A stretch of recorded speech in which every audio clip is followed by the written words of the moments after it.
If it's Monday night, say yeah, for It's Ridiculously Raw. Hello, friends. Your ridiculously over good brother Anthony Floyer here with you, joined by good MF Michael Fletcher and the Twisted Angel Didi Woodson. Michael Bullock running late as always. We'll catch him up on what he missed when he came in, or I should say when he comes in, rather. 24 hours removed from a very good No Mercy pay per view. I cannot, however, say the same for tonight's show.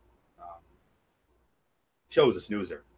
I'm not going to kid you. This show was a snoozer. 24 hours ago, I said I was proud to wear the Raw shirt. Tonight, not so much.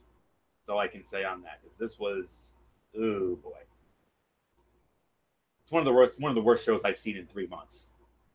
You want me to be ridiculously raw? I'm gonna be ridiculously raw here tonight. So I may be known as the ridiculously over good brother Anthony Flair, and I am, but no, you're gonna get the Jesse the Body Ventura side of me here tonight. You're gonna get the heel side of me here tonight. So buckle up. We're in for a wild ride and a bumpy one at that. So don't get me wrong, there were some good moments, but there were a lot of cutouts and a lot of things on this show that really left me scratching my head. Really was, including at the end of the show. Oh, ho, ho, ho. Oh boy, that's all I can say on that. So,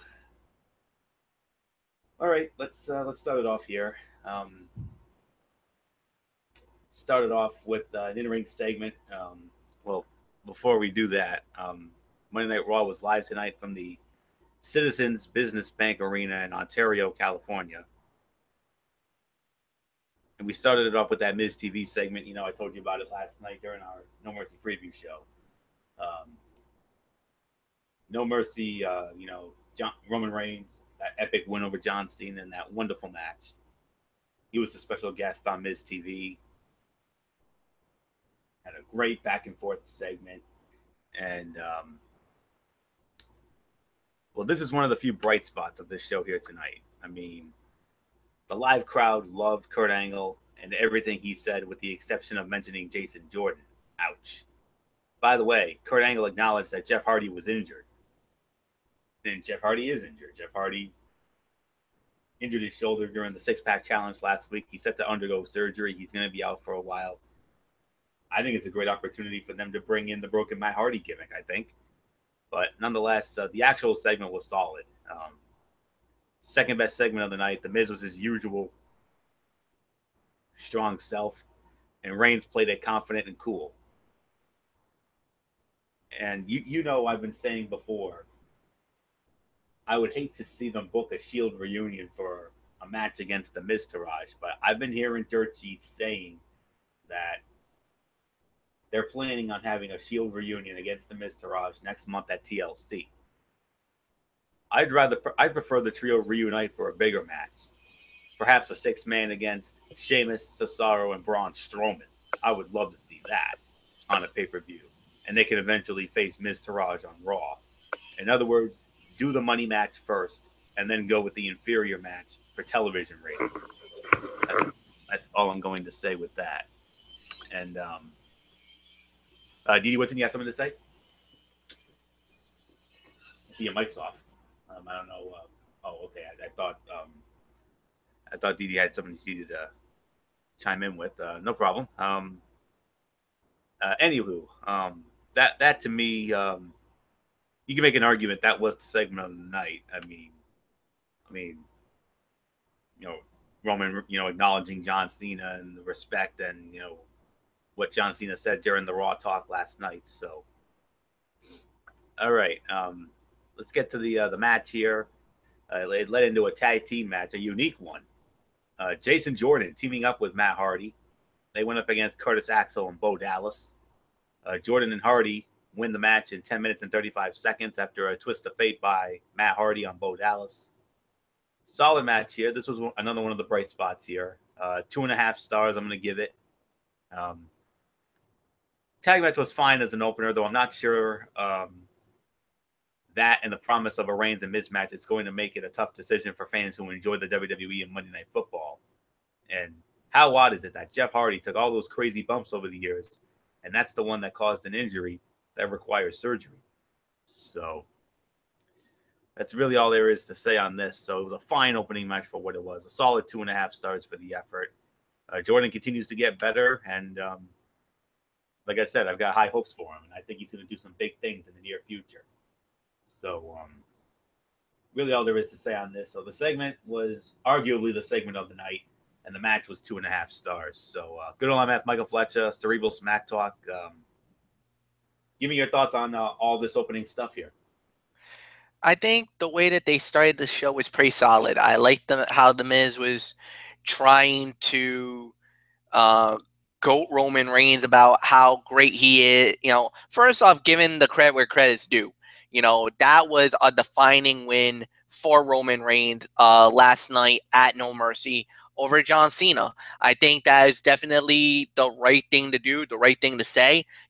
He's worthy of the victory, worthy of the win, worthy of everything that had happened at that point. And then you give him all the respect and the love and everything else, and so richly deserved. Then you turn around and you're like, well, it's still coming up. And, he talked about, you know what, Roman, you're great. You're one of the top guys. You're an elite guy. You're one of the best in the game. But you're nowhere near our level. You're nowhere near, as amazing as you are. And at the end of the day, yeah, you're great, but I'm better. When you talk about my crew, because look, I won my match single-handedly. Yeah, right. Wink, wink. BS. When he beat Jason Jordan last night, and he feels neglected or kind of shafted because he feels like, well, you're getting all these respect, you're getting this love, you're getting all this stuff, yet you beat John Cena. All right. I fought for the Intercontinental title and I successfully defended my title. The Intercontinental title is more prestigious because I'm the champion and the whole 9 yards. Then he talked about how the Miz Taraj was better than the Shield. And I'm like, what? Okay, wait a minute. You are a former world champion and, U.S. champion, Intercontinental champion. All right, fine. Curtis Axel is a former Intercontinental heavyweight champion. I'll give you that. All right. And I'll even give you the fact that Bo Dallas was literally one of the longest running NXT champions in the history of the company. But what have they done lately in recent WWE? And what has Seth Rollins, Dean Ambrose, and Roman Reigns combined done? Do I even need to go there? Even Roman Reigns was laughing like, dude, are you serious? My boys would whip your boys' asses any day of the week, twice on Sunday. I mean, you're literally asking for trouble. You're literally asking for trouble. No way, no how. So, solid. Then with the Angle thing coming out, all right, fine. And yes, Matt Hardy and Jason Jordan does get a good performance, good win tonight. It is a Hardy victory. I think we know what that means. Even though I hate it and I would never do it, but I got to do it, kid. You know what that means. There's some kind of delightful dish. Beautiful. You got to do it. You have to. Yep, I know where you're going with this, MF. Just give me 1 minute. You know what? I always give the people what they want. So, and I've got a brand new way to show you this. It's the newest collection. It's the newest one to the collection of it. And oh, we're gonna have some fun with this. Just give me a moment here. I mean, oh yeah. And Fletch, I got you covered. I got pizza in the fridge. Oh, I Yep. appreciate. Is it pepperoni? Yes. Yes. The Love it. The extreme one from Little Caesars. Oh, those are good. Those are really good. The sponsor of well, of course, that's the arena where the next SmackDown Live pay-per-view will be in a couple of weeks. Hell in a Cell. That's right, Little Caesars, the brand new Little Caesars Arena in downtown Detroit, Michigan. Looks amazing. I've seen the video. Oh yeah, incredible. I can only imagine what Hell in a Cell is going to look like in that in a couple of weeks. But for right now, Brother MF, he wanted it. He's going to get it. Matt Hardy and Jason Jordan picked up the win, so you know what that means. Green beans. Green beans. Everyone. Yeah. That's not green beans. That's asparagus. actually, yeah, that is asparagus, Florio. I thought those were green beans. They look like That's not green beans. Well, I guess That's asparagus. they look like green beans to me. Yeah. Oh, Dipsy do Botcharoo, big time, Florio. Oh man, she lit you up. But I will do this because while you try to redeem yourself on that. Oh, I will. But because it was a Hardy victory, and they did get the 1, 2, 3, which means I got to do my little shtick, which is for the Miz Taraj. They shall fade away and classify themselves as obsolete. Obsolete. Yeah. For me, the fight, 2.25 to 2.5 stars. I am in agreement with you. Didi Woodson, come on in, my dear. It is all yours. Yeah, I agree with the rating, and it is pretty much, in my opinion, by default, I would make it the segment of the night. So yeah, Raw starts off really good, just with that alone. So not much more I have to say about it. Let's hope Florio found his green beans. Oh boy. I didn't know. I swear I didn't know. I mean, It's all right. Hey, honest mistake. It's just I know how much of a perfectionist you are, so it kind of is a little shocking that it happens. And trust me, I'm not perfect.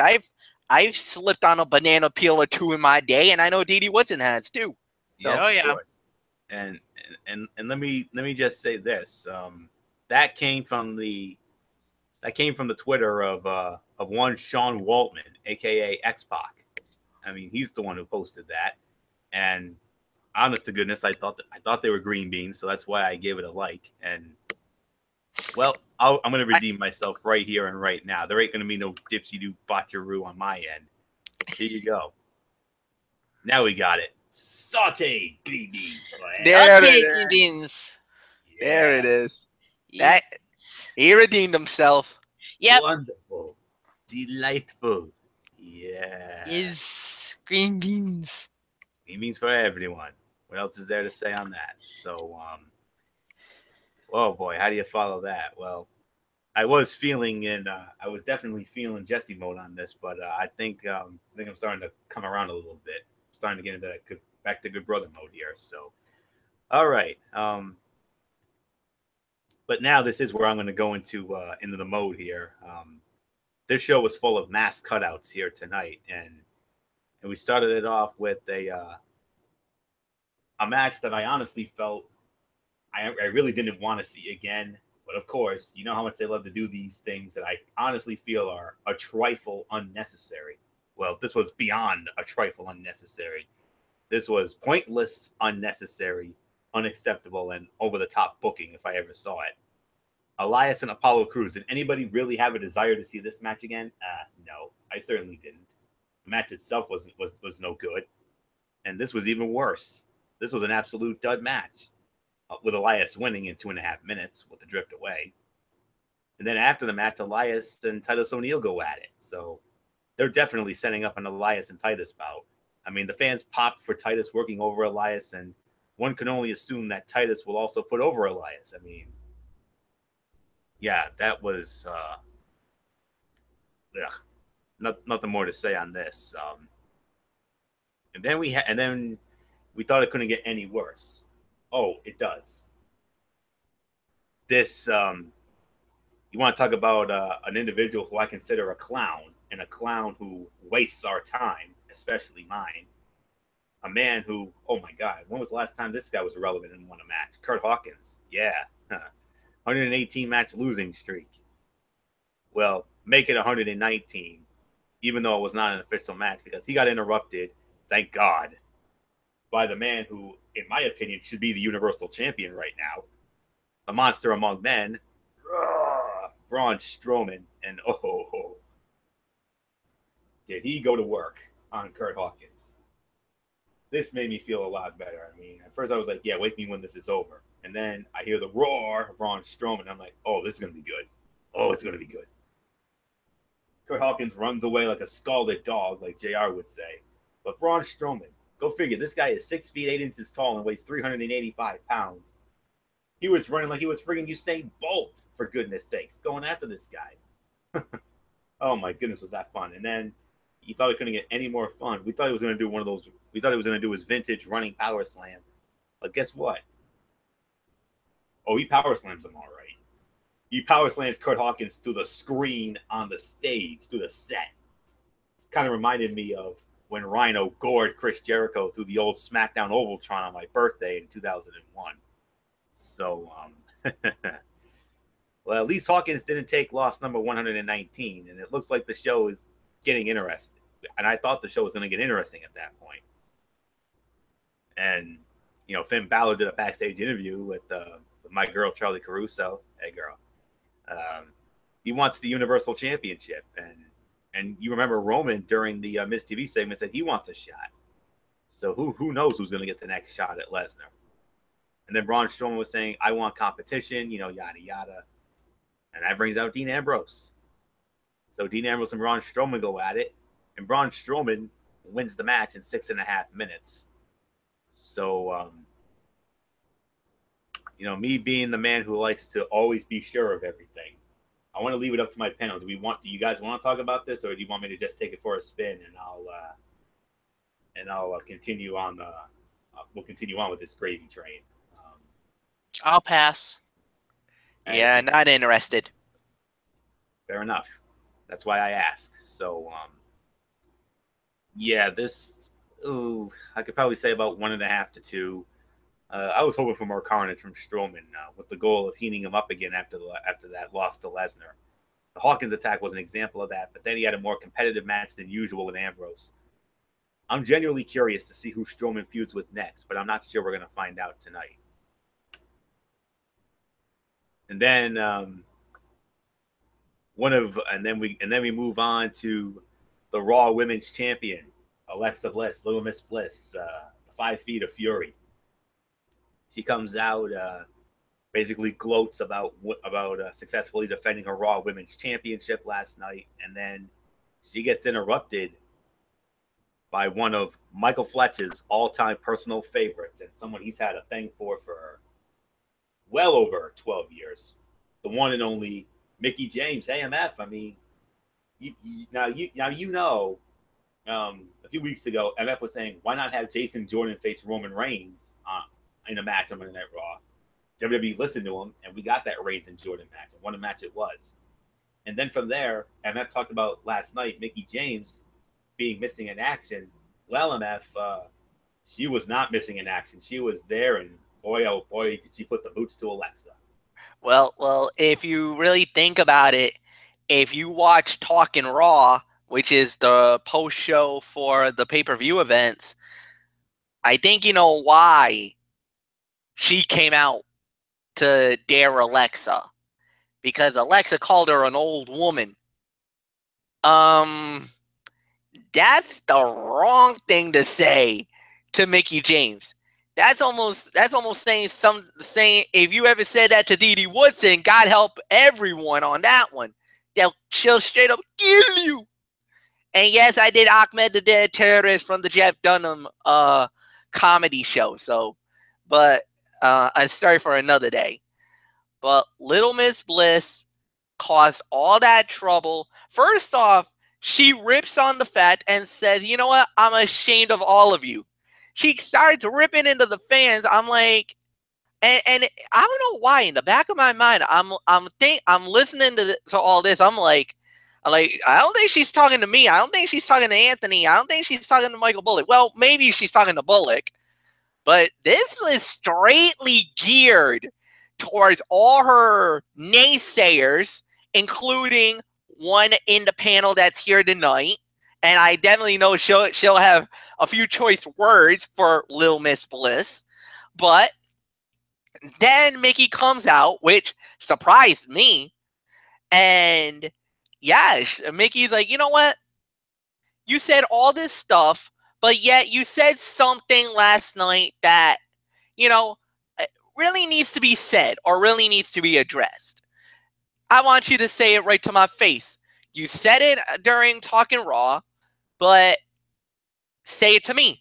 And, you got that nice little back and forth between the two.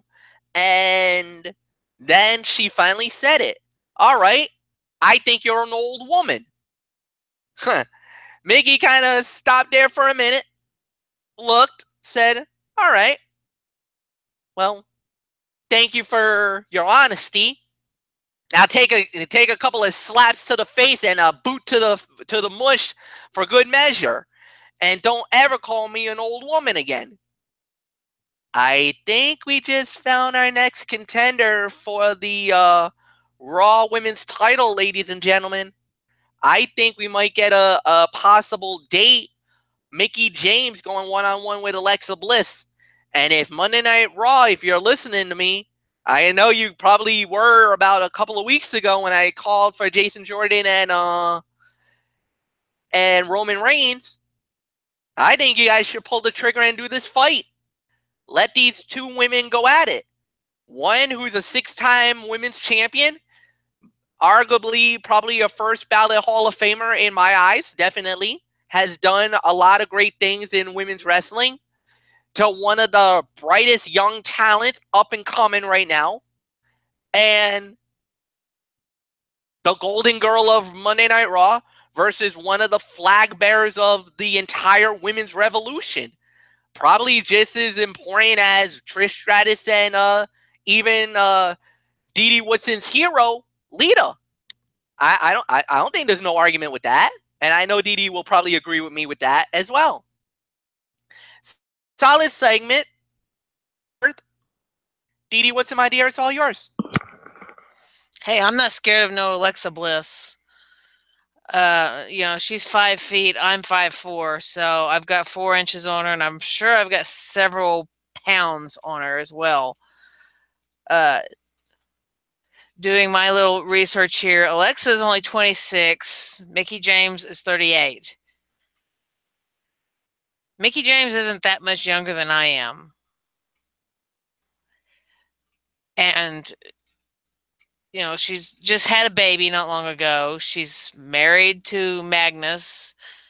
And as she said, she's 6 times in WWE, not counting all her other accomplishments in TNA and, all the other places she has been over the years. As Alexis Lurie. Mm-hmm. Those are the other things that you were talking about.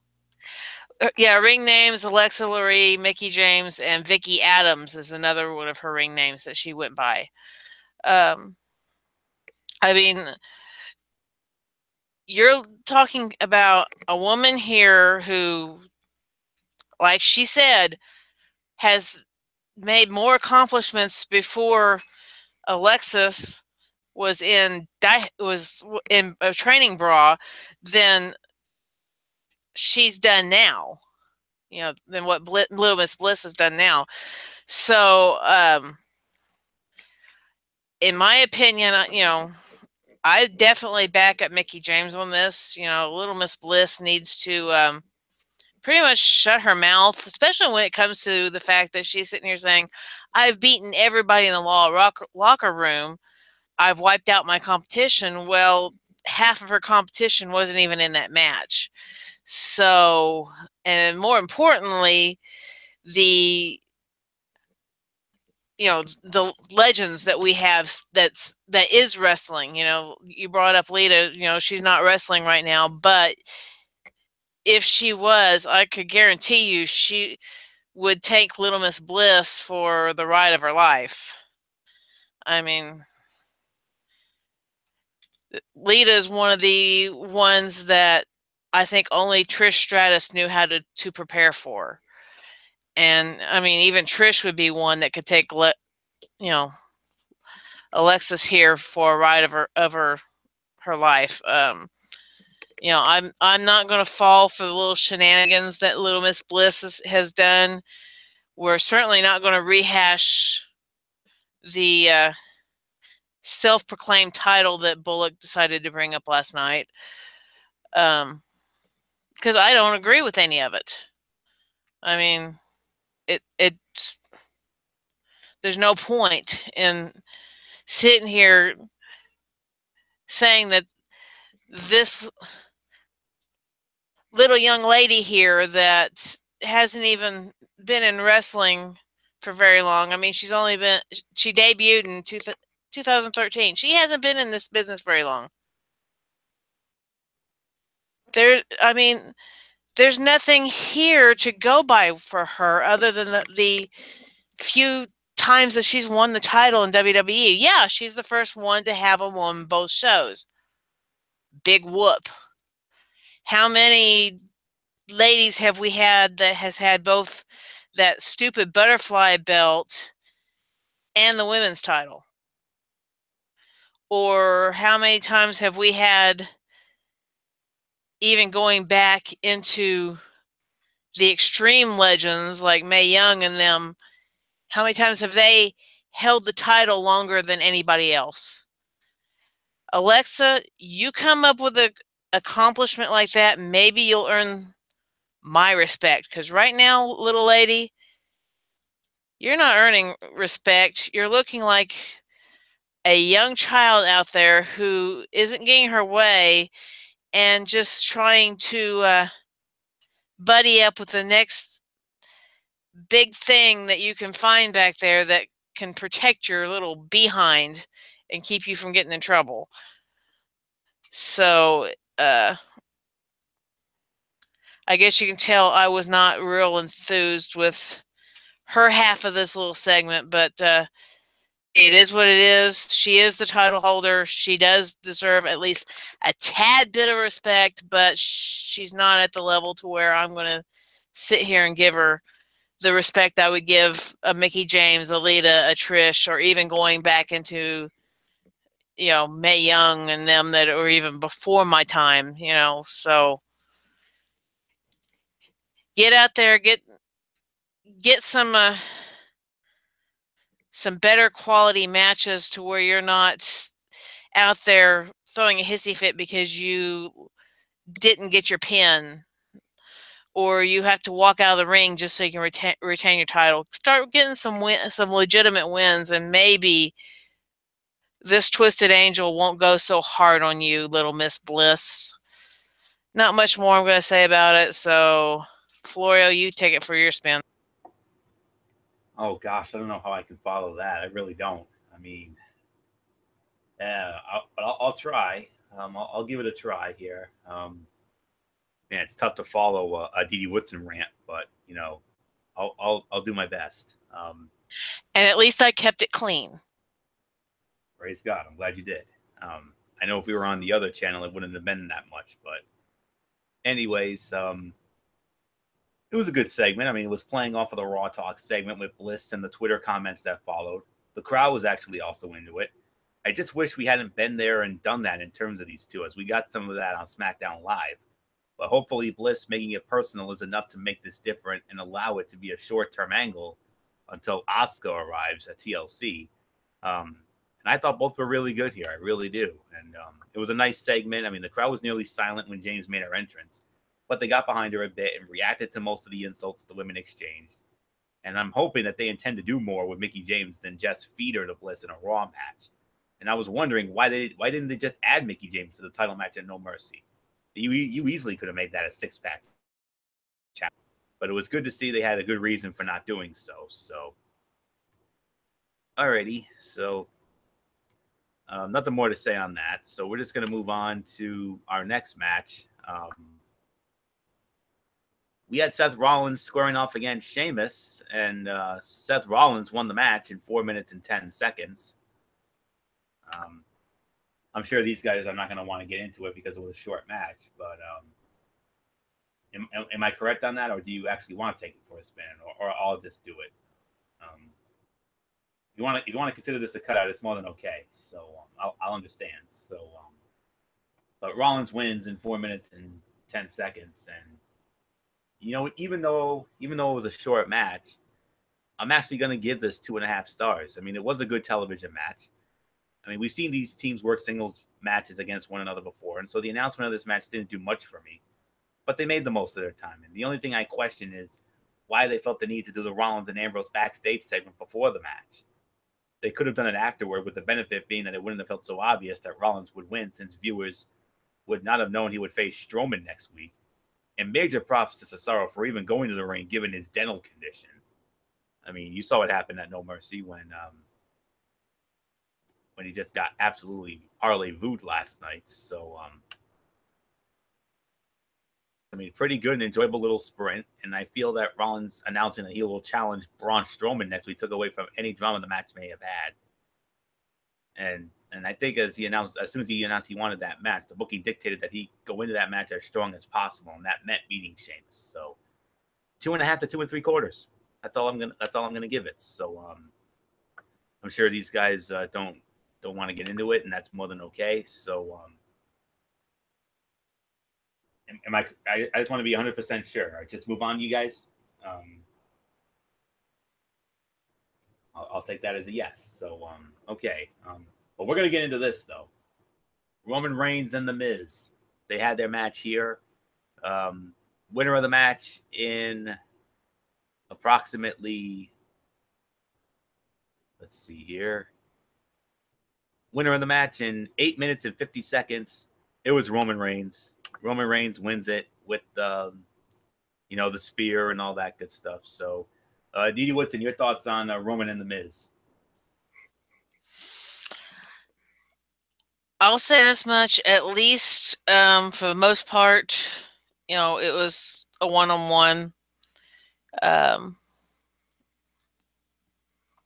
think the more damaging it was to Roman Reigns was at the end, after he picked up the win, when the Miztourage decided that we're going to do a beatdown, and you could almost tell, especially at the end when they're doing the Shield fist bump thing, that that's what they're leading to. They're trying to get these three guys back together as the Shield. We already have Ambrose and Rollins together, so now they're trying to find a way to pull Reigns in. And even at the beginning segment when Miz was talking with Reigns, that was brought up about the old Shield there, which is what kind of led to this match that happened here. So for me, I'll give it 2 3/4 to 3. I mean, it was like I said, it was a fairly good match, but in my opinion, we didn't need to have two bozos standing outside the ring for the match anyway, with the risk of them jumping in and trying to do the distractions and stuff. So not much more I have to say about it. Just take it. By default, I got to say this was the fight of the night. 2 3/4 to 3. I agree with Didi's rating here. No question about it. Fine television match. The Reigns supporters were louder here, as it seemed like the anti-Reigns crowd got the booze out of their system earlier in the night. It's still hard to take Miz as a serious threat to the Raw main eventers. It felt like he was on the main event path on SmackDown Live before he was shipped to Raw in the Superstar Shakeup, and he's been back in pest heel mode more often than not. it's especially hard to take Miz Taraj seriously as a threat to credible babyface trios. So I continue to hope they are not setting them up as the first team to face the reunited Shield. However, it certainly looks like that's the plan, and with our luck, that's probably what's going to happen.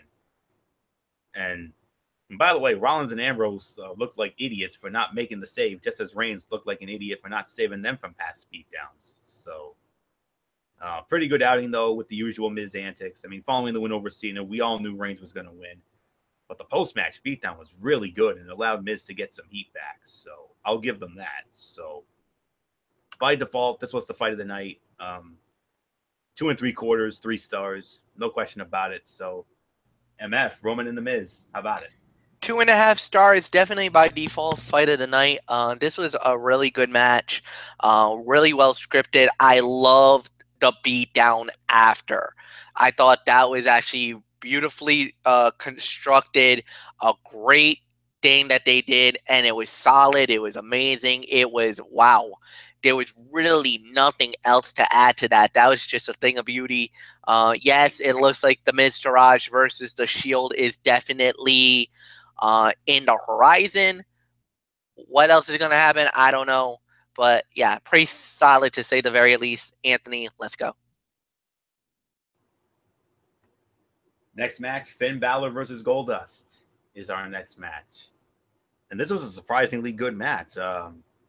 Finn Balor wins it between 7 minutes and 11 seconds to 7 minutes and 20 seconds. Wins it with the coup de grace, unlike our friend Luigi PS3, who still to this day calls it the coup de grace. You know how much I love it when she does that. Major shout out to Luigi, by the way. And I look forward to seeing her reaction video later, especially after what Strowman did to Hawkins. I bet she freaked out during that. And I wouldn't be surprised if she ended up calling it the coup de grace. Although during her No Mercy live stream last night, I think she called it the coup de grace. So she's getting there. That's all I can say on that. So love you, Luigi. I hope to have you on our show someday. I mean, that would really help the ratings, no doubt about it. But you know what?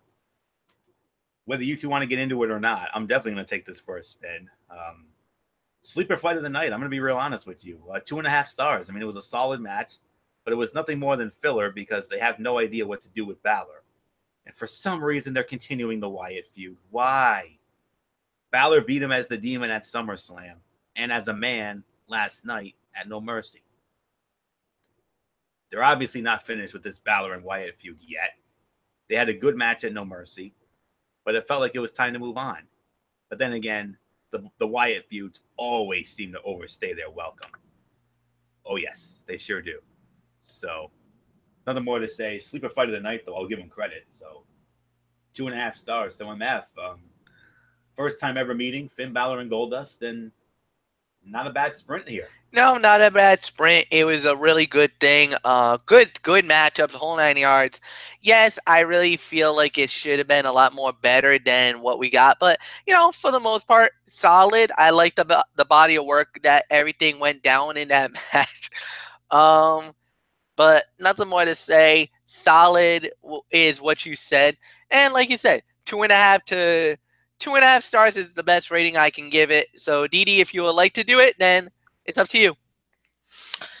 I'll pretty much kind of agree with the rating you all gave. I agree that we're getting to the point of Wyatt and Balor needing to go away. Let's push Balor back into the title picture and give Wyatt his next victim, I guess you could say. So that's all I'm going to say on it.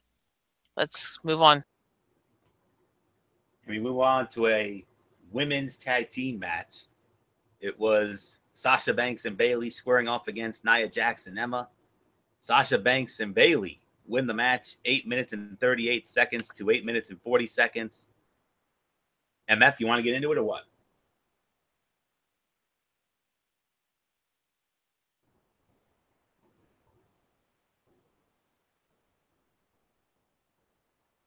Okay. All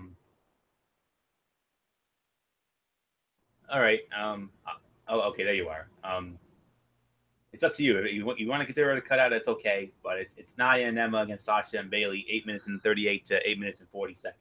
I'm going to say this was a solid fight. Okay, this was a good match. No doubt about it. Again, Nia and Emma gets buried, and you kind of start looking at, you're starting to see the seeds being planted for a Sasha Bailey feud is about to happen. I mean, backstage there was a little bit of some hurt feelings between the two ladies. You know, you kind of ruined my dream when you broke up on my pin, and then you did the same thing to me. I had the Bailey, the belly. I had the title one, and you broke up the pin. And Sasha had the bank statement. Looked like she was gonna have the tap out victory to win the title, and Bailey puts a boot to the face and basically breaks up the submission. So I mean, hurt feelings, whatever. But they also played the fact of what Nia Jax did to Bailey. Where her injuring her arm, basically injuring the shoulder, I should say, that sidelined her out of the title fight and actually cost her match at SummerSlam to fight for the titles. So, I mean, okay, I get it. It was good for what it was worth. It was a solid fight. I'll give it about 2 to 2.25 stars.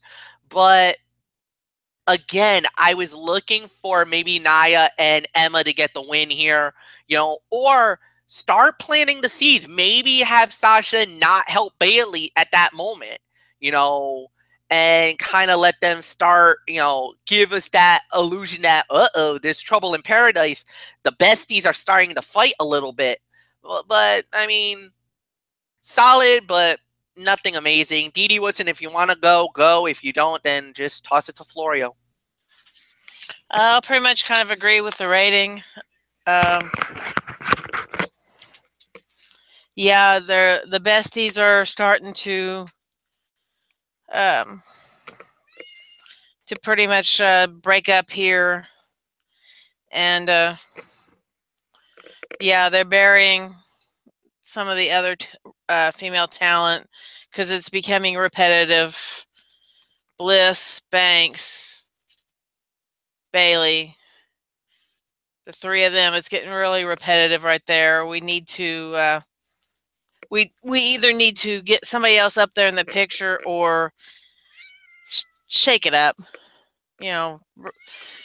do the shake up or something, because there's not too much longer the fans are going to go for this. So I wish they could expedite Asuka back into the picture, but we have to wait till the pay-per-view coming up for Raw. So they got to find something else to keep this interesting, keep us hooked, because Raw, you're starting to slip. So not much more I have to say about it. Let's move. 2 stars for the effort. Perfect. It was perfectly solid, but lacked any real heat or excitement.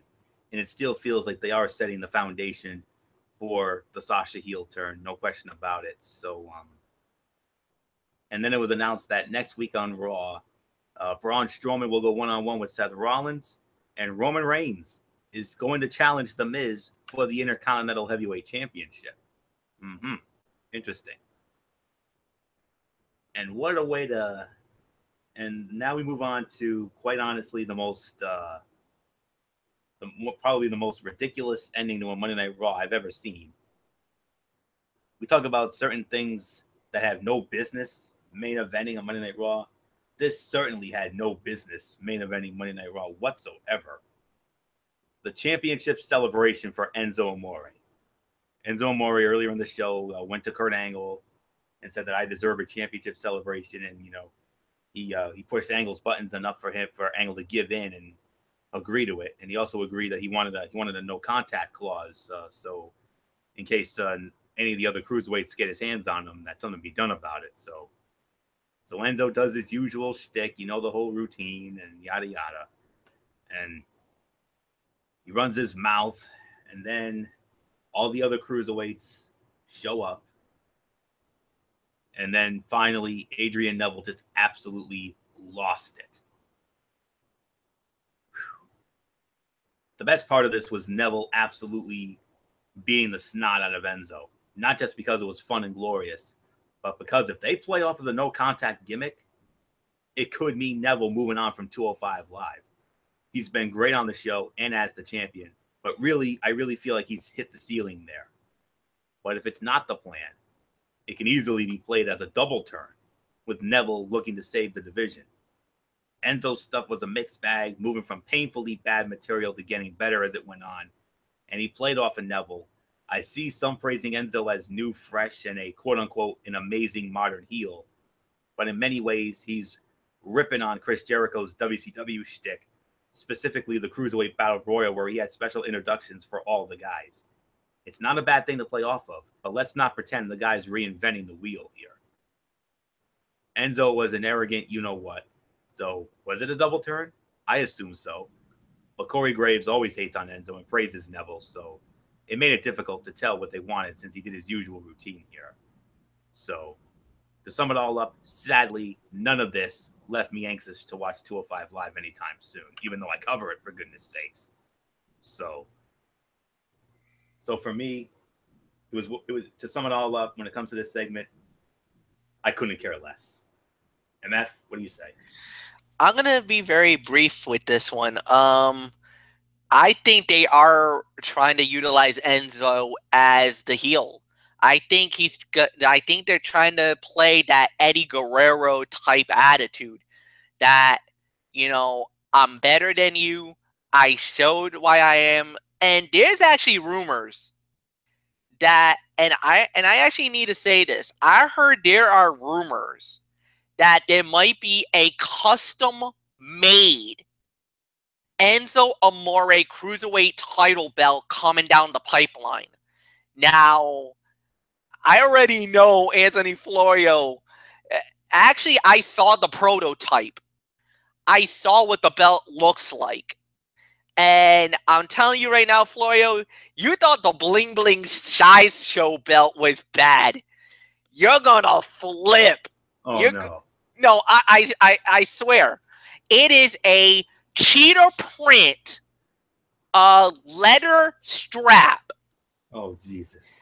I'm telling you, it's a cheetah print leather strap.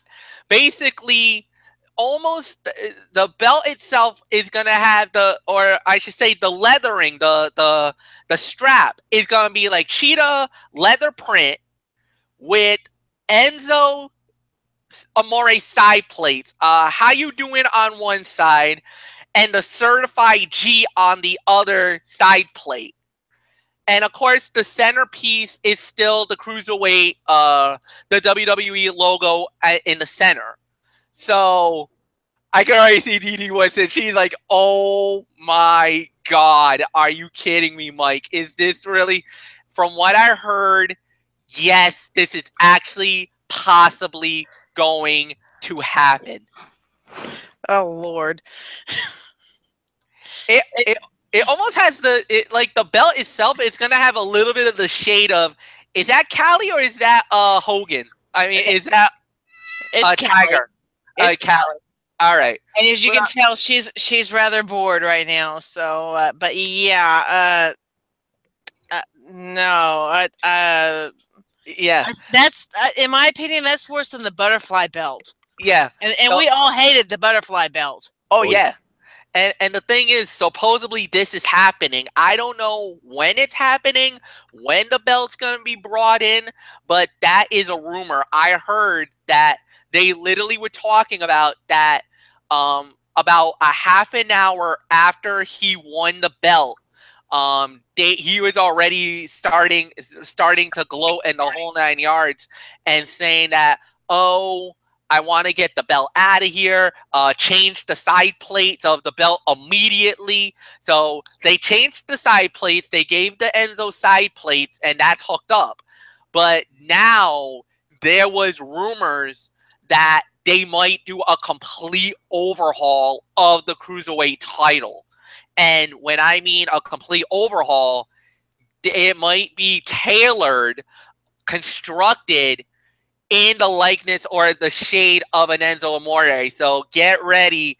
You might see a leopard or cheetah print strapping of the belt with the two side plates I talked about, and that could become the new Cruiserweight Championship of the world. As long as Enzo keeps that belt, this could be the belt that we're going to be looking at for a little bit, guys. So I hate to do it. I hate to be the bearer of bad news. But if you thought it was bad, it could get even worse. MF, I think I might have found what you're talking about. All right. Did it look anything like this? Yes! That's the belt! Good grief. That's the belt. Yes. That is the title. God there it help us is. all. Yup. Oh, Lord. There it is. That is what is being talked about. That this could be your ladies and gentlemen, feast your eyes very soon. That belt could be making the rounds on TV and everything else. Like I said, let me just get back into the forefront. There it is. That's that cheetah print with the strapping on it that I was telling you about. The side plating that has the "How You Doing," and as you can tell, the belt itself actually has more of a it's more of a golden shade than the purple that it used to have with the regular cruiserweights. But yes, apparently, if this is accurate, this is what the Cruiserweight Championship is going to look like under the control of one Enzo Amore, the certified G and the bona fide stud. So, yes, Anthony, that is the belt. That's what the vision of Enzo Amore is going to be looking like under his new Cruiserweight division as him as the king of the Cruiserweights. Oh my God, you really just went there with that. Oh my God. And I can actually see it happening. Kevin can see it happening. Oh, I'm glad I don't watch 205 because You're not I missing think anything. I think I would throw up seeing that belt every week. I mean, it's like I said, that's worse than the butterfly belt, very much so. I think it's even worse than the Bling Bling Sideshow WWE Championship of John Cena.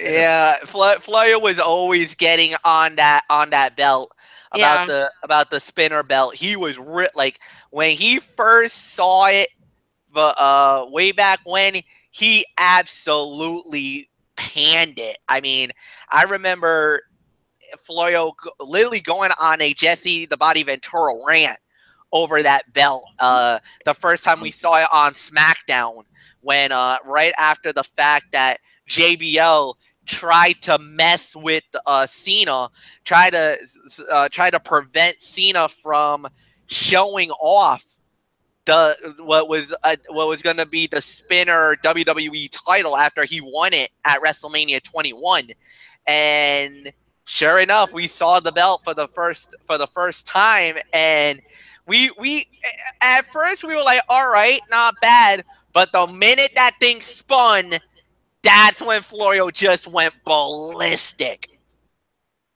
And I had every right to. I mean, yeah. I felt it was a slap in the face to all the legends who had held it before. Mm-hmm. That's why. So, but in the defense of Cena, don't get me wrong, but I thought it needed a change. It needed a new look, a modern look, a New Day look than anything else. Because remember, it's not slap in the face of tradition, but you got to look forward and you got to look towards the future. Now, this Cruiserweight title, I'm 50-50 about it. I like the centerpieces. I just don't like that cheetah print leather strapping of it. I think that looks horrible. But then again, remember, The Rock had the Brahma Bull belt. Stone Cold had the Smoking Skull title. And there's been some other belts that were custom made for certain individuals, certain wrestlers. And I guess Enzo Amore gets a custom made cruiserweight title. I mean, I don't even know what to even think about it, but yes, this is what the belt is supposedly gonna look like. At least Naomi's made sense. Yeah, with the I yeah mean, the LED. it went along with her gimmick. I mean, yeah, I guess this would go along with his gimmick, but I think they just ruined the belt. I really do. I mean, I'm happy for Enzo that he got to the title. You know, he's finally doing something good for himself. But really, WWE, do we have to go this far? Keep in mind, MF said it was a rumor, so I hope so. But I hope the it thing stays is- a rumor. Stay a Well, rumor. But the problem is this. That's WWE shop. This is the authentic. The thing is this. If this is the authentic WWE shop from the company itself, 9 times out of 10, the belt that's normally on the shop will end up on the program. Because I think I remember there was a rumor that they were going to put the Naomi LED belt up on WWE shop. But I don't know if they ever did it or not. But that was one of the rumors I heard. If this belt is being shopped around, that means Enzo is probably going to get that belt very soon. And if it does, we could be seeing it very soon, either on 205 Live or, yet worse, maybe next week on Monday Night Raw in Denver, Colorado. well, Now I know I know Colorado's one of those states that actually legalizes marijuana. So I think WWE might be a little bit high if they actually bring this belt next week. I'm just saying. Yeah. Oh boy. I told you we were in for a wild and bumpy ride tonight. Oh. Yeah, I said it. So I don't I'm know just if I want looking to touch this segment with a 10-foot pole or not, since I don't even really care about You don't have to, cruiserweights. Dee Dee, if you don't want to. I don't know if I want to even tackle this one tonight. Oh. Well, at least Michael Bullock is here, so he could tackle it if he wants it. Well, all I'm going to say on it before Florio brings Bullock up to date is this is not what you should be ending a show with. Is not something like this. I think this should have been before the women's match. It would have made a lot more sense than ending it with this. I mean, we already know that Neville threw his chance away because he did lay his hands on Enzo. So I'm done. I'm not going to talk about cruisers no more. Catch Bullock up. Yeah, that's a good idea. Michael Bullock is here. We're gonna catch him up before we get to our overall review of this show here tonight. So, Phenom, come on in. Let's get you caught up here on what was a so-so edition of Monday Night Raw. I'll go as far as to say that.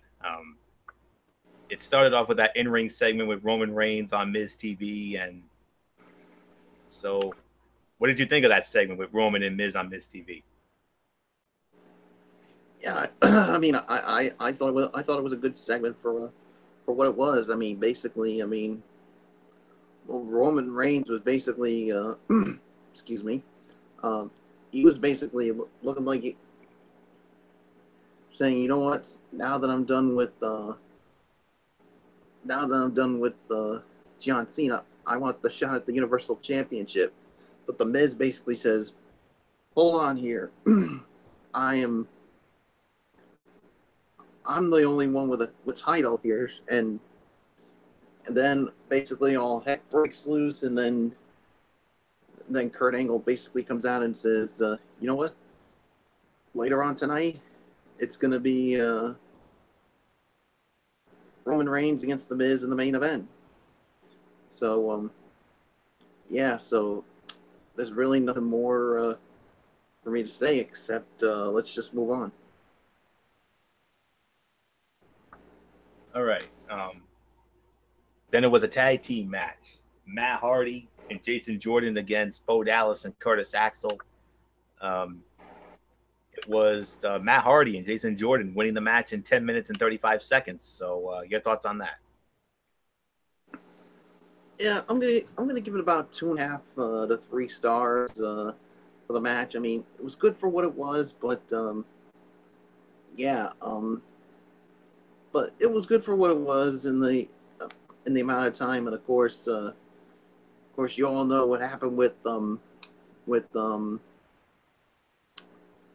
Jeff Hardy. Of course, he hurt his arm, and he's gonna be out of action for a while. So that's why you saw him in the corner. So yeah, there's really nothing more to say. So I'm just gonna move on.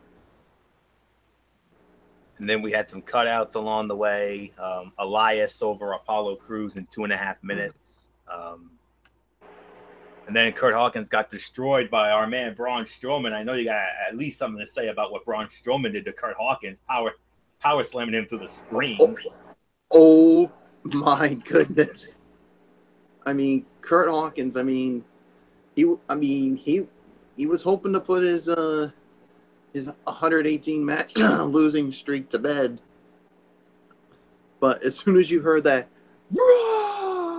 I'm like, yeah, that ain't gonna happen. And then he basically choke slammed Hawkins through a table, and then hits a running power slam through the LED screen.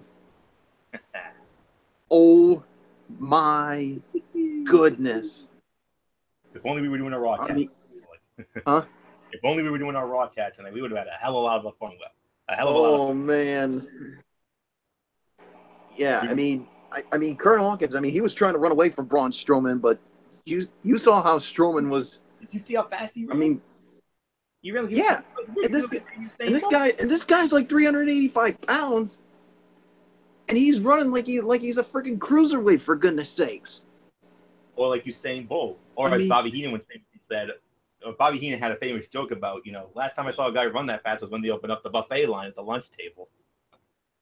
Bobby. Yeah. Well, that just goes to prove to you he's not a human being.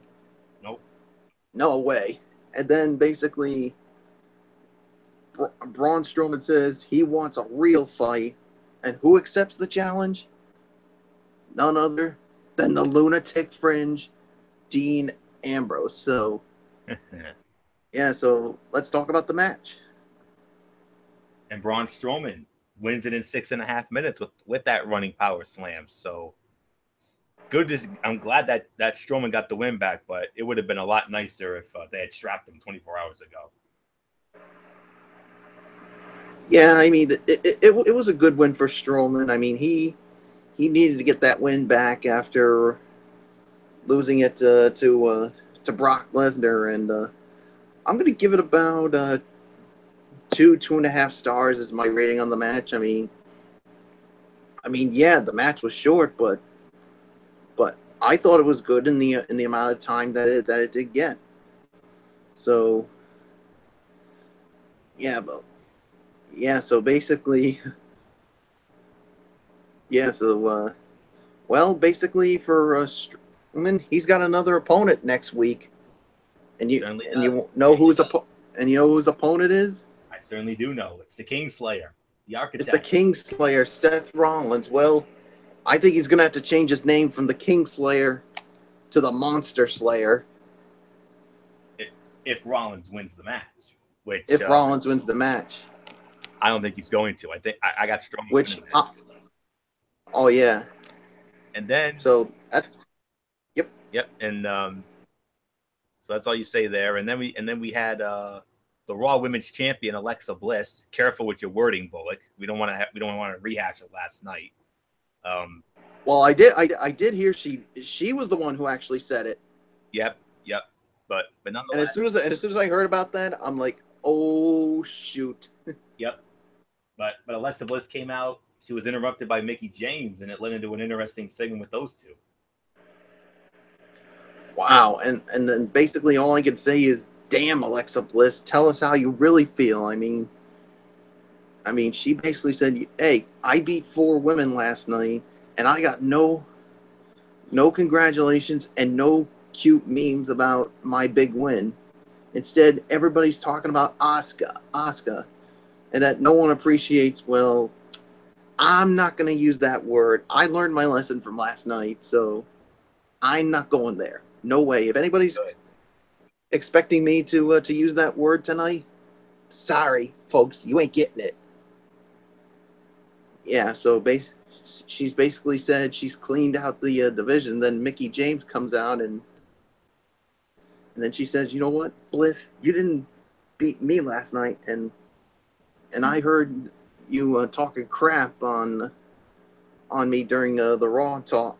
And then Alexa Bliss says Mickie was one of her favorites when she was a little girl, and even liked her MySpace back when it was both relevant. And then Bliss says that Mickie has a few fans that even think she still got it, and thinks it's nice that Mickey's demographic had someone to root for. And then she makes a joke about Mickie breaking a hip. And then Mickie basically says, "You know what? I'm a 6-time women's champ, and I've broken bones and women and barriers before you even wore a training bra, which is still working out for you." I'm like, whoa. And then Bliss finally calls Mickie James an old lady, and well, that really got Mickie James pissed off. So, yeah, so to me, I thought this was a good segment. I thought both women, they really jawed it out well. And then, I think there's going to be a little bit of a feud between her and Mickie James before that big matchup she'll have with Asuka at the next Raw pay-per-view, which is tables, ladders, and chairs. So, and we both can agree, this is the night where the reign of Little Miss Bliss is going to come to an end, thanks to the Empress of Tomorrow. Amen. So enjoy your reign as champ while you can, Alexa, because it's gonna come to an end at TLC. Believe that. Believe that. Yes, indeed. And if you got a problem with that, Alexa Bliss, with your attitude, as I said so many times, and you know where I'm going with this for you, a la Mike Gundy. Come after you. Come after me. I'm a man. I'm 2 years old. Yes, sir. God forbid when you're 40. That's all I can say. Then you can really have fun with it. Nonetheless, then we had Seth Rollins against Sheamus. Seth Rollins won it in 4 minutes and 10 seconds. I don't know if you want to get into that or not. No way. Yeah, I figured. Nobody else did. And then we had the big match with The Miz and Roman Reigns. Roman Reigns wins it 8 minutes and 50 seconds.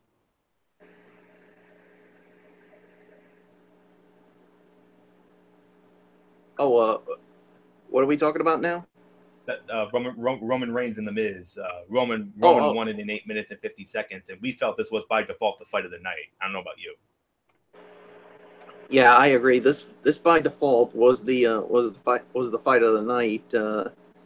I'm going to give it about 2.5 to 2 3/4 of a star. So, yeah, really nothing more to say. I'm just going to move on.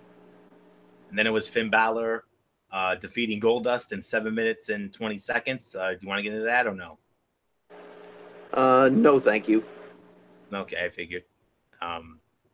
Then we had Bayley and Sasha Banks defeating Nia Jax and Emma in 8 minutes and 40 seconds.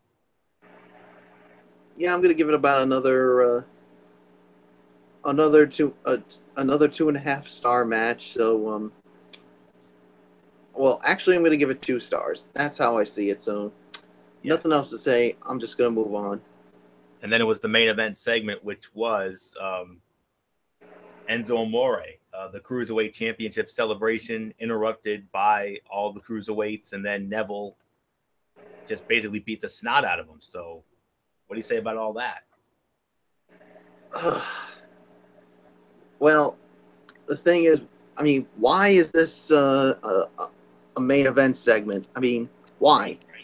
Right? This to me had no. I mean, if you're gonna have this segment, at least put it like midway through, or at least the beginning of Raw. This to me is where they should have had Roman Reigns versus The Miz. Amen.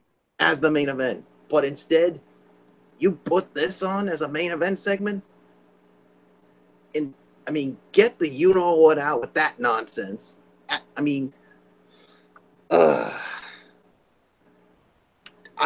mean, this is why. I mean, WWE. I mean, really is.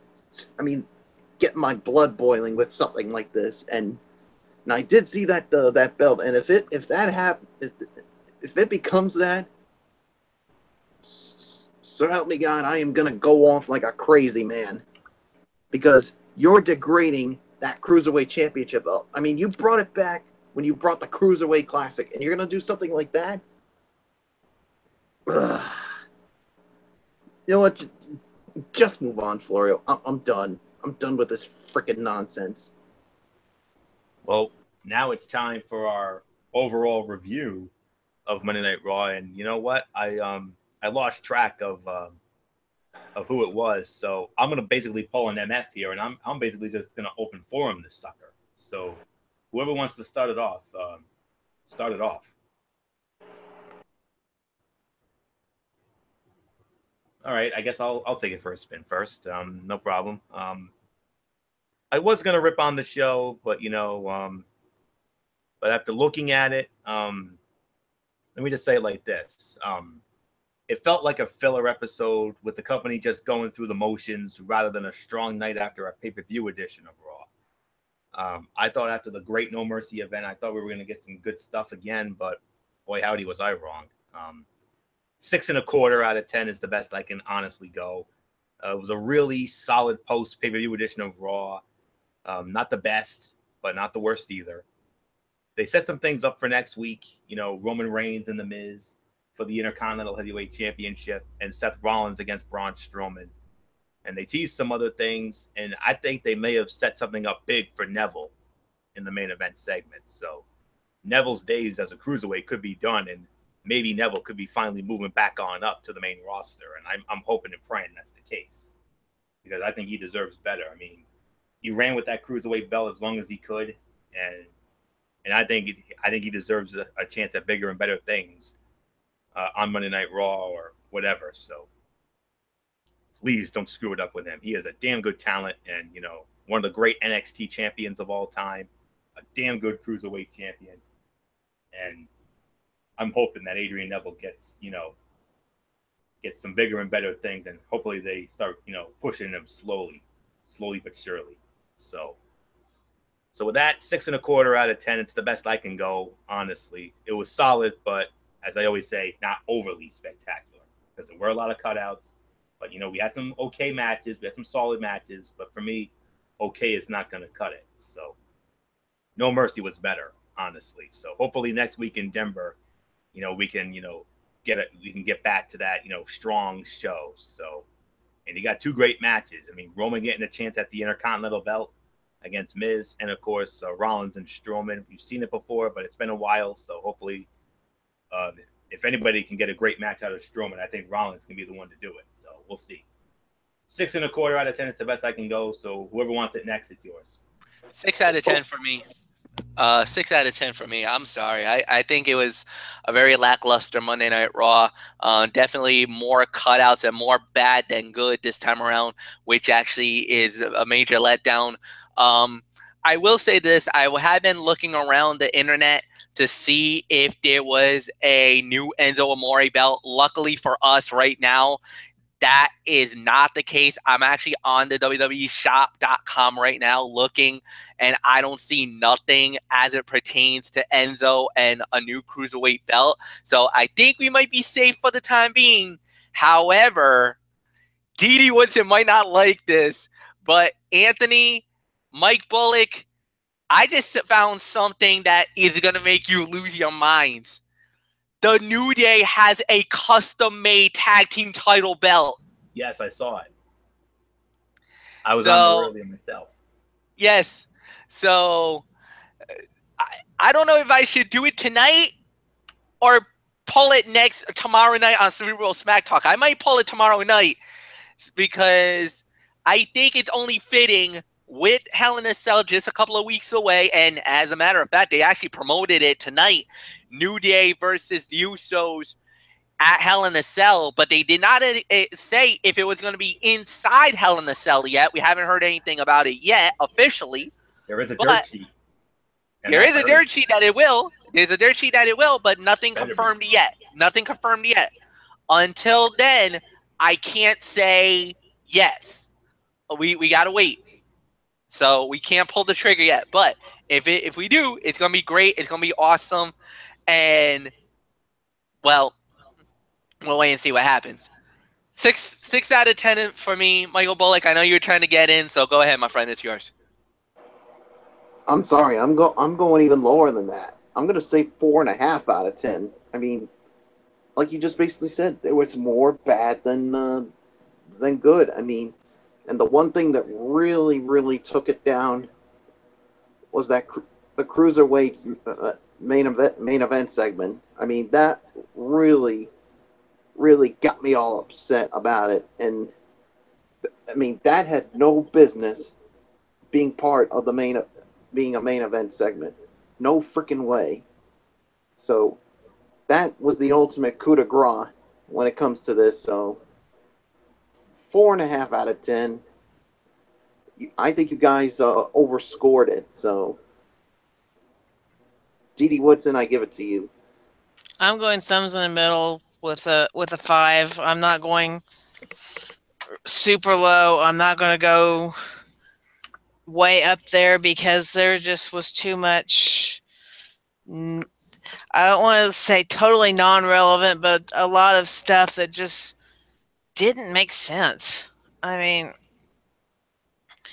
you know, there wasn't any reason to have Roman Reigns and The Miz other than you're trying to throw the Shield back into this. And I mean, we already got past Seth and Ambrose with The Miz, Taraj, and Miz, so why are we pushing to have that come back? That don't make sense. Then you're burying all your women. You're pretty much just kind of screwing around with the cruiserweights, making them a joke. Raw writers, you got a lot of work to do to fix this product that you're presenting us, because it's becoming total crap. SmackDown, I think, has gone back to the A show, and Raw has gone back to the B show. Sorry, Florio, but that's the way it's coming out. That's exactly how it's coming out. The writers just have to get off their little behinds, since I'm trying to keep this clean, because right now I've got lots of choice words for the writers. Lots of choice words for the writers. They need to get off their behinds and get into a SmackDown conference room, listen to their writers, see what they're doing, and take some notes, take some lessons. Or go back to what you did at pay-per-view and look at what you did there, because what you gave us tonight is exactly a 180 from what you gave us at No Mercy. No Mercy was just so great just for us to end up with a bunch of crap. I mean, come on.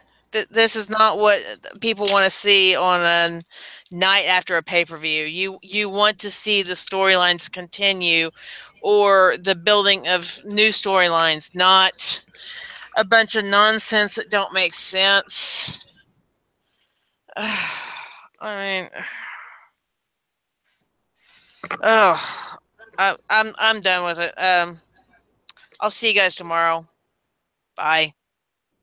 All right, have a good one, Edie. We'll see you tomorrow for Cerebral Smack Talk, and And she's absolutely right. I mean, No Mercy was an amazing show. And then tonight we get this meh show, or what I call a back to reality show. And that's what it was. It was literally back to reality. I mean, it's almost like we gave you a strong show last night. What, you want another one? Hell yeah, we do. Hell yeah. If we're in competition with SmackDown Live, you just gave SmackDown Live the ball here. And if they run with it, well, I'm not going to say if they run with it. You know they're going to run with it, for goodness sakes. Especially after Raw has a down night. I don't see them having another down night. I will be surprised if SmackDown Live ends up being just as bad as tonight or even worse. I'll be shocked. I'll be shocked out of my mind. But nonetheless, you had a great show last night, and then you give us this filler show tonight. It was almost like they basically phoned it in, for goodness sakes. So it's not even a holiday, for goodness sakes. But nonetheless, you just gave SmackDown Live a golden opportunity. Oh, there goes that word again. That's the word of SmackDown Live, opportunity. So we'll see if they are the land of opportunity tomorrow night. So, anyways, let's get into my Tony's Take segment for the week. 205 Live from last week. We had Cedric Alexander against Steve Brian Kendrick. Cedric Alexander wins in 5 minutes and 27 seconds. 2.25 stars. It was solid, but very bland. The right guy did win, but things aren't over between Gallagher, Kendrick, and Alexander. Of course, as you know, Jack Gallagher turned heel. Another thing that's wrong with the Cruiserweight division. We all know how over he was, and yet they turned him for no reason. But it is what it is. And then Drew Gulak in his little PowerPoint presentation interrupted by Akira Tozawa. Thank God. And then we had Akira Tozawa against Noam Dar. Akira Tozawa wins 4 minutes and 4 seconds. 2.5 stars. Nice and compact little match with Tozawa picking up the win and Gulak doing a good job of getting his gimmick over on commentary because he joined Vic and Nigel on commentary. So that's all I can say on that. And then more of that TJP and Rich Swann stuff. And then that closing segment with Neville and Enzo Amore. Now, I know a lot of people were worried about Neville having to battle Enzo on the mic, but since his re-debut, Neville has been consistently delivering and improving on the mic. And what he lacks in fancy catchphrases, he makes up with wit and verbal brutality. While I'm not thrilled about Enzo challenging for the title, I thought it was a great segment to serve as the go-home for the Cruiserweight match at No Mercy. So 6 out of 10. Solid show, fine undercard, really strong go-home segment between Enzo and Neville. Of course, tomorrow night, I believe they announced that Akira Tozawa is going to square off against Tony Nese, so that should be an interesting match. So we'll see what happens with that. But this was a 6 out of 10, no question. And now we move on to Impact Wrestling. A little bit of the same when it comes to 205 Live. They did an in memoriam of Bobby the Brain Heenan, which I thought was a nice touch, considering Bobby Heenan did work with them for a little bit, in 2005. So I'm very glad they did that. I was very happy to see that. Johnny Impact started the show initially as a windbag talking segment. He was calling out Eli Drake, the global champion, but Eli Drake is in Mexico because of that AAA stuff they were doing, the Triple Mania. But Kevin Matthews, he came out and he called out Impact and says, "Hey, I want a match against you, but put your title shot on the line." And Impact said, "Okay, I'll put my title shot on the line." So Impact and KM, number one contenders match. Johnny Impact wins it in 3 minutes. Yeah, no rating to a dud. I get trying to give Impact a roadblock, but having him work KM, especially in a competitive match, complete and utter waste of time, man. At least Impact and Chris Adonis would have made sense. KM is just a bad wrestler. He is not good at all. Get him out. Terrible. And then we had a knockout. I'll be honest, one of my personal favorite knockouts, because I think she's a very beautiful young woman, Ava Story. I mean, I love this girl. I really do. She's such a cutie. But, well, this cutie ran into a buzzsaw. The newest edition of the Knockouts roster, and one that good old MF Michael Fletcher is a humongous fan of, mainly because of her work in Lucha Underground. The fiance of Johnny Impact, Johnny Mundo, whatever you want to call him, Taya Valkyrie. or as MF likes to call her, Talia Vicarine. It's Taya Valkyrie, MF, if you want to get the pronunciation right. Taya squashes Ava Story in 1 minute and 20 seconds, and I know MF was grinning like a Cheshire cat because I know how much MF is very high on Taya's work. And no rain to a dud. Get in, hit your stuff, and get out. Squash done right. I think that was more entertaining than her fiance beating KM, honestly. And then a very interesting afterward. Taya, was on the mic, and she said that I deserve a title shot, but then Rosemary came out, and then all hell breaks loose. Rosemary shows up, Allie shows up, Taryn Terrell shows up, Gail Kim shows up, and on the next show, we're gonna get a 6-woman tag team matchup. We're gonna get the Knockouts champion Sienna, along with Taryn Terrell and Taya Valkyrie, as they go up against Allie, Gail Kim, and Rosemary. That should be an interesting 6-woman match. So we'll see how that goes. I thought the post-match was better than the match itself, even though I love Ava Story to pieces. She is such a cutie patootie. That's all I can say on that. Love her. Let's see. Let's see what we have. Then they did a vignette. We're not going to get into that. And then an interesting tag team match here. Eddie Edwards teams up with the Impact Grand Champion EC3. They went up against Pagano and El Hijo del Fantasma. And Pagano and El Hijo del Fantasma wins the match. 7 minutes and 12 seconds. This, to me, was the second best fight of the night. 2 3/4 stars. Pretty good match. And I felt as if it stayed in first gear. And I liked the post-match. It felt together that it was a good segment. And yeah, and then more hell breaks out. There was a brawl that broke down after the match, and then another Lucha Underground mainstay comes out, and one that I know MF knows very well, Tejano, AMF, Tejano. You know him from Lucha Underground. He showed up, and then it was a 3-on-2, and then Cowboy James Storm comes out, and wow. And then Storm, not being best buds with EC3 right away was also a nice touch. So they're definitely doing something really big with the AAA / Lucha Underground guys going after it. And it sets up another match, Johnny Impact against Tejano. Oh, wow. We saw this. I'm sure we've seen it in Lucha Underground, but we got it on Impact here. Kongo Kong against Mahabali Shera. Kongo Kong wins in about 4 minutes. Yeah, absolute dud. This was the worst fight of the night. In no universe was that a good match. It was simply very bad selling, bad positioning, and Shera almost fell on his face on that springboard attempt. Yeah, that had no business whatsoever. And then we had the main event of the evening, number 1 contenders match, Johnny Impact against Tejano. Johnny Impact wins it in 14 minutes and 45 seconds.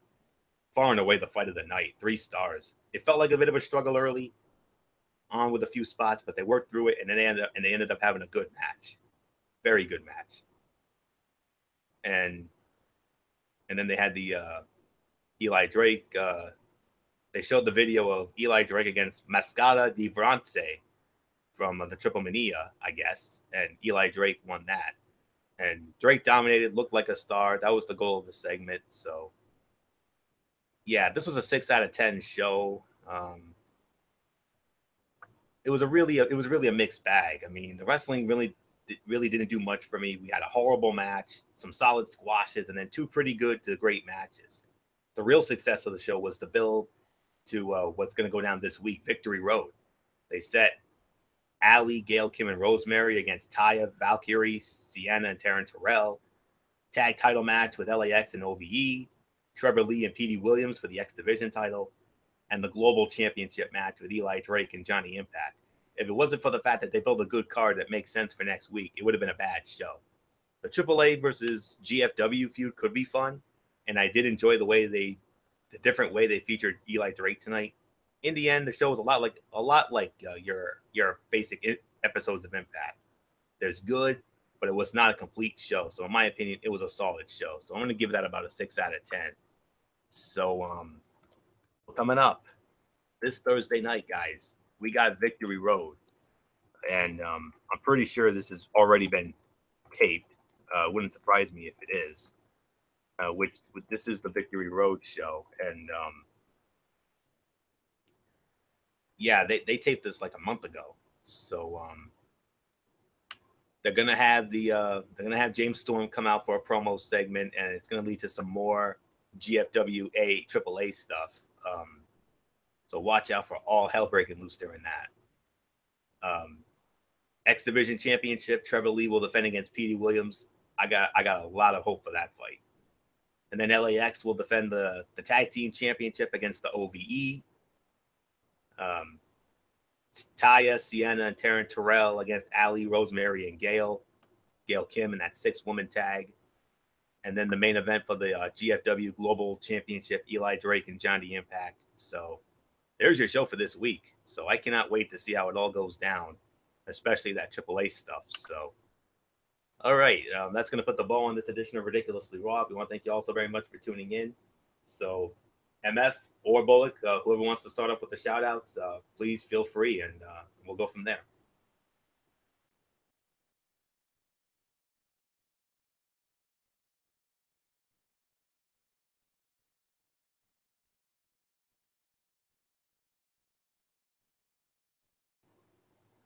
Bullock, MF, either of you guys around?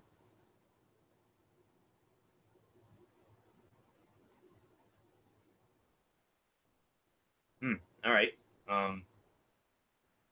Well, I'll take it for a spin here. Special shout out to all of our tremendous fans and viewers out there who continue to make our shows as over as they are. We appreciate it as always. You are the best fans in the world.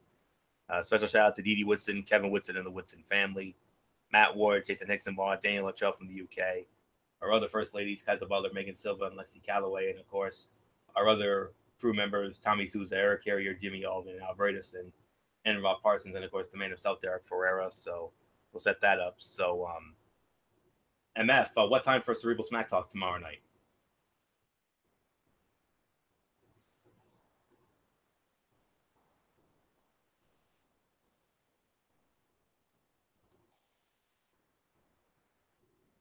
All right.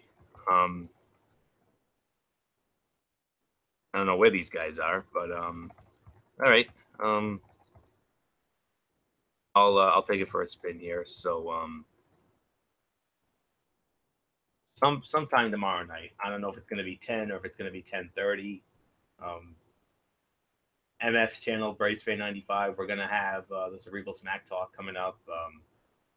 More fallout from Shane McMahon and Kevin Owens. Not sure what else they have in store, but we'll review SmackDown Live and the whole 9 yards.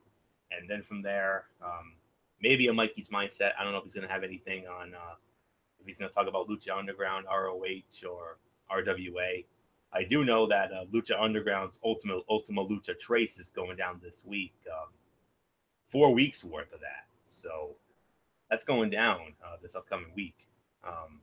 Part 1 of that is this week. And from the preview I saw, oh boy, that's all I can say. So that's tomorrow night. I'm not sure the time yet. I don't know where these guys are. I don't know if they got distracted or if they fell asleep or something. I don't know what's going on. But then from there, Thursday we got college football Thursday. We're gonna run down the big games of Week 5 coming up, headlined by Clemson and Virginia Tech. That's going to be one heck of a game, and there are some other really good matchups that we're going to get into on Thursday. And then Friday, of course, we got NFL Friday. Like I said, major shakeups in the NFL power rankings, big time. So there's going to be a lot of duds, and there's going to be a lot of brand new additions. So keep your eyes peeled for that. And then, of course, next Monday night, we're back here for Ridiculously Raw. So I'm just going to end the show here. So we want to thank you all so very much for tuning in. So until tomorrow night at either 10 or 10:30, I'll let you know on my Facebook page. It's your ridiculously over good brother, Anthony Florio here. For good old MF Michael Fletcher. For the phenom Michael Bullock. And in spirit, Dee Dee Woodson and Derek Ferreira. You know the routine, everybody. Thumbs up. Talk to you later. Yeah, throw it up 4 style. Bye for now, my friends. God bless. Be good to each other. Have a blessed Tuesday. And until tomorrow night for the Cerebral Smack Talk, you've been watching Ridiculously Raw right here on the Tone 25 on YouTube.com. And remember, no matter what anyone tells you, wrestling is indeed actually real. Good night, everybody.